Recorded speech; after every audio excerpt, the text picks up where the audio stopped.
Shalom, selamat malam saudara-saudara yang dikasihi Tuhan Yesus Kristus. Salam sejahtera buat saudara semua dimanapun saudara berada. Damai sejahtera dan sukacita oleh Roh Kudus melimpah senantiasa dalam hati dan kehidupan saudara semua. Pada saat ini kita akan merenungkan firman Tuhan tentang makna mencari kerajaan Allah dan kebenarannya. Dalam Matius 6 ayat 33 tertulis demikian. Tetapi carilah dahulu kerajaan Allah dan kebenarannya, maka semuanya itu akan ditambahkan kepadamu. Saudara yang dikasihi Tuhan, kerajaan Allah dan kebenarannya berbicara soal hati dan pikiran serta tindakan kita sehari-hari. Mencari kerajaan Allah itu tidak berhubungan dengan suatu tempat tertentu. Jadi kita tidak perlu merasa harus pergi ke suatu tempat khusus untuk menemukan kerajaan Allah. Sebab dimanapun saudara berada saat ini, apakah di rumah, di kantor, di jalan, di gunung, di lembah, di laut atau di darat, saudara dapat menemukan kerajaan Allah itu tepat di tempat saudara saat ini. Karena kerajaan Allah bukanlah soal tempat, melainkan berhubungan dengan hati dan pikiran yang berbuah kepada tindakan kita. Berikut ini adalah 3 makna mencari kerajaan Allah dan kebenarannya. Yang pertama, mencari perkenanan Allah. Dalam 1 Tawarik 16 ayat 11 tertulis firman Tuhan, carilah Tuhan dan kekuatannya, carilah wajahnya selalu. Ayat firman Tuhan ini menyebutkan agar kita mencari wajah Tuhan selalu. Perhatikanlah anak kecil. Bila melakukan sesuatu, ia akan mencari wajah orang tuanya. Ketika ia memegang suatu barang atau hendak melakukan sesuatu, maka ia mencari wajah ayah atau ibunya. Bila wajah ayah atau ibunya tersenyum, maka ia akan mengerti bahwa ia boleh memegang barang itu atau melakukan hal yang sedang dan akan ia lakukan. Saya dan istri dikaruniai Tuhan 4 orang anak. Dan saya ingat bagaimana mereka selalu mencari wajah saya atau istri saya saat mereka melakukan sesuatu. Misalnya saat anak saya yang masih kecil memegang mainan, ia akan melihat wajah saya dan saya akan tersenyum. Senyuman saya akan menandakan persetujuan atau perkenanan saya akan apa yang ia lakukan.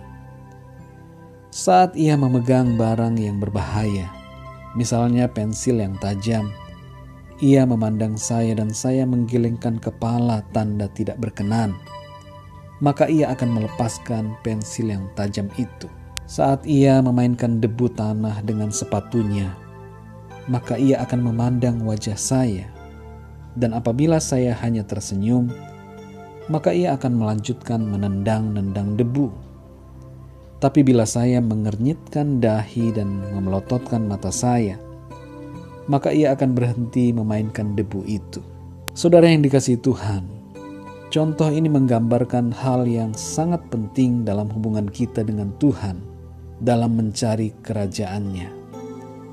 Makna mencari kerajaan Allah adalah mencari perkenanan Tuhan. Kita mencari wajah Tuhan. Saat kita melakukan sesuatu, carilah wajahnya. Lihatlah apakah Tuhan tersenyum atau mengernyitkan dahinya tanda tidak setuju. Penting sekali hidup selalu dengan kebiasaan ini, saudara. Mencari perkenanan Tuhan. Mencari wajah Tuhan. Jadi saat kita sedang difitnah atau digosipkan negatif, lihatlah wajah Tuhan. Saat kita digoda untuk melakukan korupsi atau manipulasi, lihatlah wajah Tuhan. Saat kita dicobai oleh dosa, lihatlah wajah Tuhan. Saat kita emosi dan ingin marah, lihatlah wajah Tuhan. Saat kita merasa sendiri dan tidak berdaya, lihatlah wajah Tuhan. Saudara yang dikasihi Tuhan, saat saudara merasa khawatir dan cemas, lihatlah wajah Tuhan. Saudara akan mengerti bahwa Tuhan tidak menghendaki saudara untuk khawatir. wajahnya akan memberikan kepada saudara ketenangan dan rasa damai.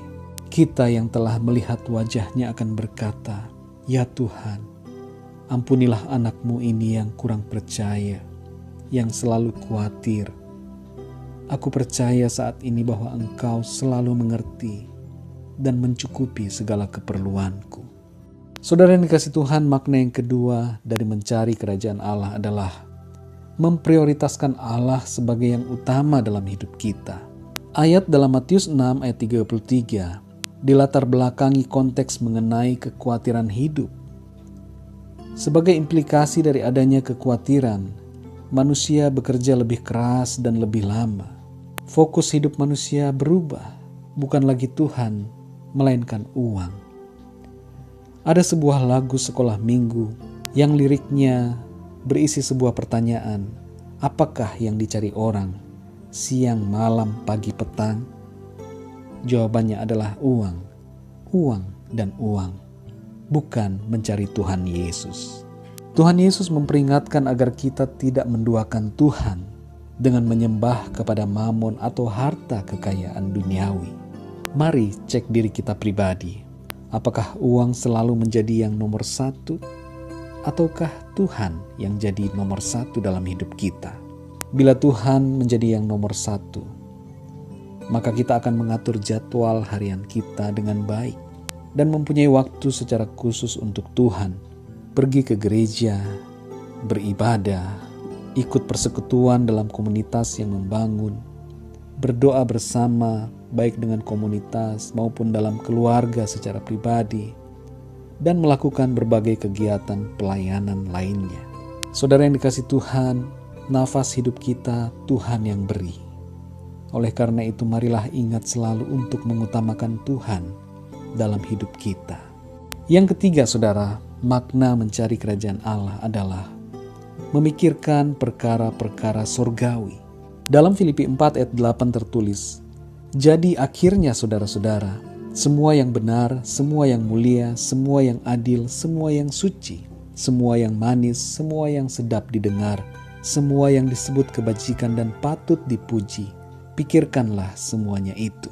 Dan dalam Roma 14 ayat 17 tertulis, "Sebab kerajaan Allah bukanlah soal makanan dan minuman, tetapi soal kebenaran, damai sejahtera dan sukacita oleh Roh Kudus." Saudara yang dikasihi Tuhan, hendaklah kita memikirkan perkara-perkara yang di atas, yakni perkara-perkara surgawi yang dinyatakan dalam Filipi 4 ayat 8 itu, agar hati kita senantiasa dipenuhi dengan damai sejahtera dan sukacita oleh Roh Kudus. Kalau kita terus-menerus memikirkan masalah hidup, maka kita akan kehilangan damai sejahtera dan sukacita. Tapi jika kita, meskipun dalam masalah berat yang sedang kita hadapi, kita memikirkan perkara surgawi, kita memiliki pikiran Kristus, maka semua kekhawatiran itu lenyap, kecemasan hilang, rasa takut sirna, keputusasaan terganti dengan harapan, kekecewaan terganti dengan ucapan syukur, kebimbangan terganti dengan iman, amarah dan kebencian terganti dengan kasih. Kita akan dilingkupi dengan damai sejahtera dan sukacita kerajaan Allah bila kita senantiasa memikirkan perkara-perkara surgawi. Saudara yang dikasihi Tuhan, marilah kita selalu hidup mencari kerajaan Allah dan kebenarannya. Saudara yang dikasihi Tuhan, demikianlah 3 makna mencari kerajaan Allah. Biarlah kita selalu mencari perkenanan Tuhan, mencari wajahnya. Biarlah kita selalu mengutamakan Tuhan dalam hidup kita, menjadikan Dia nomor 1 sebagai yang utama dalam kehidupan kita. Dan biarlah kita senantiasa memikirkan perkara-perkara surgawi. Biarlah renungan ini menjadi berkat buat saudara semua, dan Roh Kudus akan memberikan pemahaman yang lebih dalam tentang firman Tuhan.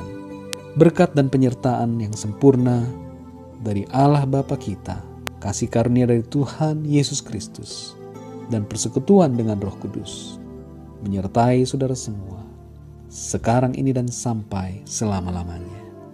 Tuhan Yesus memberkati saudara. Selamat malam dan sampai jumpa dalam renungan yang berikutnya. Haleluya.